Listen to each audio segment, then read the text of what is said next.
दोस्तों इस वक्त फ्रांस में G7 समिट चल रहा है। अमेरिका ईरान डील फाइनल हो चुकी है, लेकिन इन सब के बीच में संयुक्त राष्ट्र सुरक्षा परिषद यानी कि यूएनएससी के अंदर इस वक्त एक बहुत बड़ी जंग भी चल रही है। यह जंग हथियारों की नहीं है, बल्कि पावर, रुतबे और दुनिया पर राज करने की है। भारत ने अपना अब तक का सबसे आक्रामक और कड़ा रुख अपनाते हुए यूनाइटेड नेशंस के एक नए एलिमेंट्स पेपर को सरेआम खारिज कर दिया है।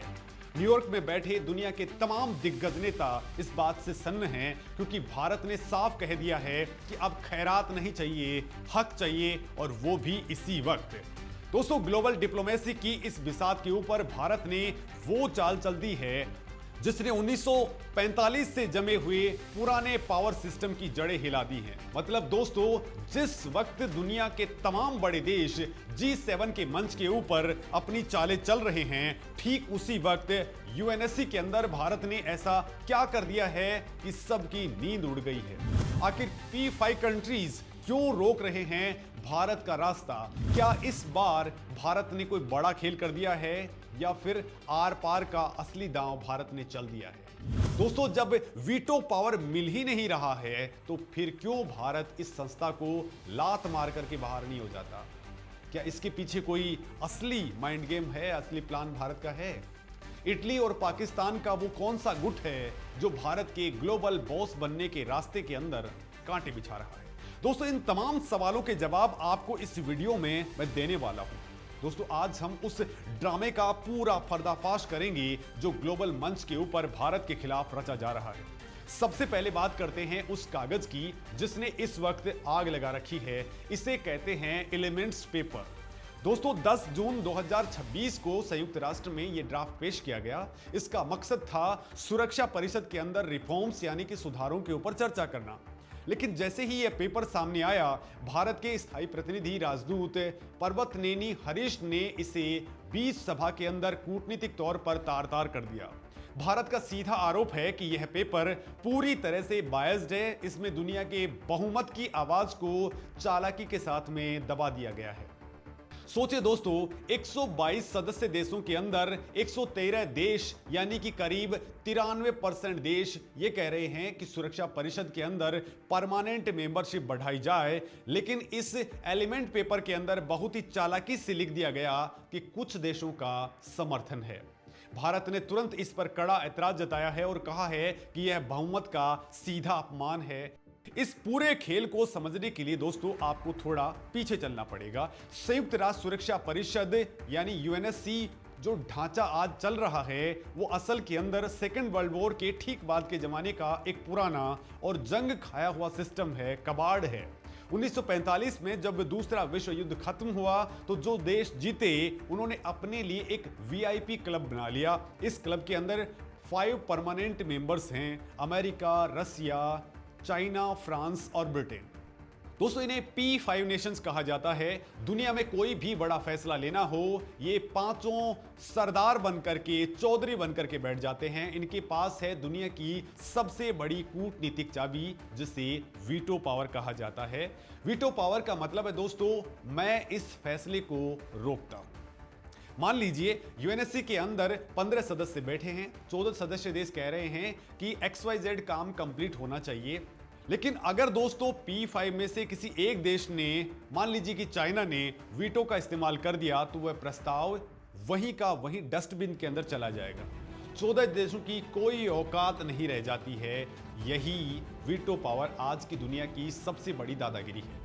P5 नेशन इस ताकत के नशे के अंदर चूर हैं और वो किसी भी नए देश को ये पावर नहीं देना चाहते हैं, क्योंकि उन्हें पता है कि जिस दिन भारत जैसे देश को वीटो पावर मिल गया, उस दिन उनकी ये मोनोपोली हमेशा के लिए खत्म हो जाएगी। अब दोस्तों सवाल ये उठता है कि भारत इसका असली हकदार क्यों है? तो भारत हवा में कोई तीर नहीं चला रहा है। आज 2026 का भारत दुनिया की तीसरी सबसे बड़ी इकोनॉमी बनने की दहलीज पर खड़ा है। हमारी आबादी 140 करोड़ के पार जा चुकी है। दुनिया का हर छठा इंसान भारतीय है। अगर हम तुलना करें तो ब्रिटेन और फ्रांस की आबादी 7 करोड़ से भी कम है, फिर भी वो परमानेंट कुर्सी के ऊपर बैठे हुए हैं। भारत आज ग्लोबल साउथ यानी कि विकासशील देशों की सबसे मजबूत आवाज है। संयुक्त राष्ट्र के शांति अभियानों यानी कि यूएन पीस कीपिंग्स के अंदर इंडिया ने सबसे ज्यादा सैनिकों को भेजा है। इन ठोस पैमानों पर भारत आज फ्रांस और ब्रिटेन से कहीं ज्यादा भारी पड़ता है। लेकिन दोस्तों फिर भी हमें बाहर रखा गया है। क्यों? क्योंकि मामला पावर शेयरिंग का है। सत्ता कभी खैरात में नहीं मिलती, उसे छीनना पड़ता है। भारत ने अपनी दावेदारी मजबूत करने के लिए ब्राजील, जर्मनी और जापान के साथ मिलकर के एक G4 ग्रुप बनाया है। ये चारों देश एक दूसरे की परमानेंट मेंबरशिप का फुल सपोर्ट करते हैं। लेकिन दोस्तों जैसे ही भारत आगे बढ़ता है, एक खतरनाक गुट सामने आ जाता है। इसे कहते हैं कॉफी क्लब। दोस्तों इस गुट का लीडर है इटली और इसका सबसे बड़ा मोहरा है पाकिस्तान। इस गुट का एक ही काम है, टांग खींचना।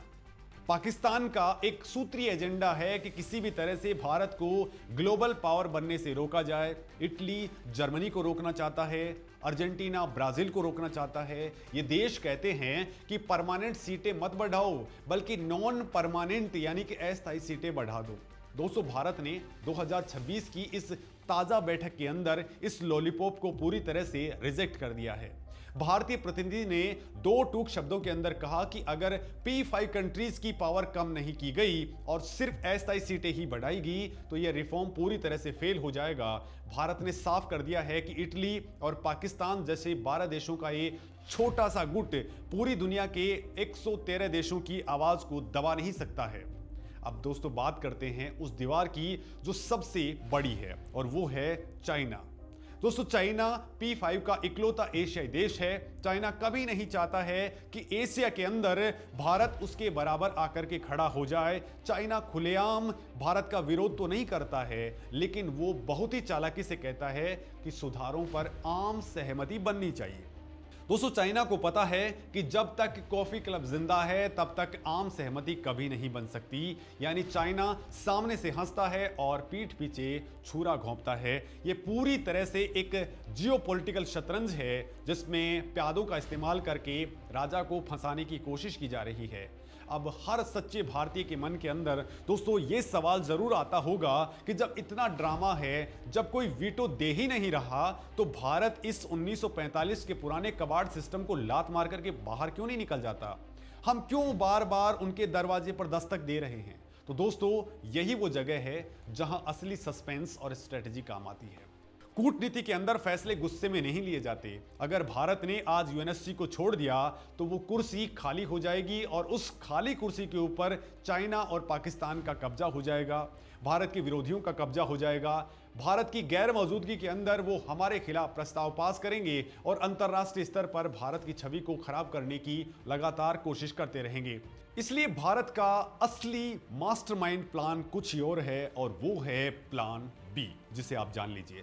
दोस्तों भारत की आज की विदेश नीति स्ट्रैटेजिक ऑटोनॉमी के ऊपर चलती है।